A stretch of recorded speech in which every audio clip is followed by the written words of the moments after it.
Kung ilang oras. Dati ako nag-OJT ako sa PLDT.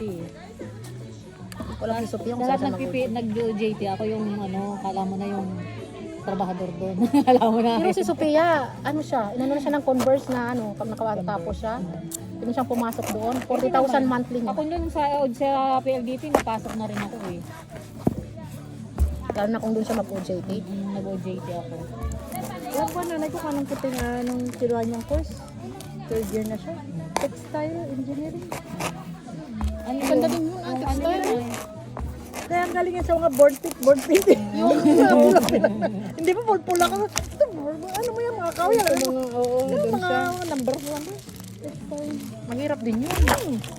Bira na kumukha na no. Oo, kalba yun. Kasi minsan sa school yun, parang yun lang ang ano, ganitong. Kasi nakapangit din kasi yung K-12. Kaya, Dahil yung sa STEM, yung ano nila, yung Hindi nila ginamit sa Pinas. tama din kasi sa Pinas. May masabi lang na iyan yun sa ano. Kaya na yung K-12, binigyan nila ng opportunity yung mga hindi makapag-college. Parang vocational na yung dating nun. Hindi rin eh, hindi nila ginamit eh. Hindi rin. Sa ibang bansa Imbis nga. na yung mga magka-college, yung start na ng first year college, second year college. Sa ibang bansa nga, Jo, pag nagtapos ka ng, ano, ng high school, di ba?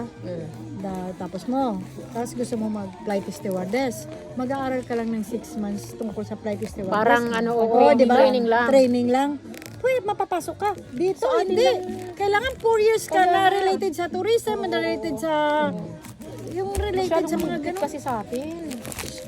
Tapos ang babagsakan mo, domestic lang naman na eh. Kaya yung may napanood nga akong ano siya, flight attendant na dati daw parang may pimples lang siya, apply daw sa AirAsia, sa ganito yung mga sa domestic na ano lang, hindi daw siya matanggap kasi nga talagang kailangan makinis ka, mga ano, kasi ganyan, yung ipin, Oo, kailangan ganun. walang Oo, ano, walang kailangan sungki, walang maganda. sira, Tapos nung walang pustiso. Oo, tapos yung parang di nakasakay lang siya isang beses. Tapos parang napangasawa niya is taga Turkey or basta ganun. Nung nag-apply siya nung nandun na siya, sabi niya mga nakatrabaho ko naman dito sa ano, hindi naman ganun. Parang may mga matatanda, may mga ganito. Pag-apply niya ng isang ano, tanggap agad siya.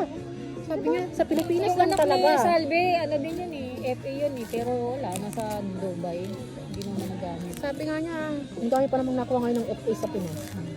Hindi naman mag-i-face yan.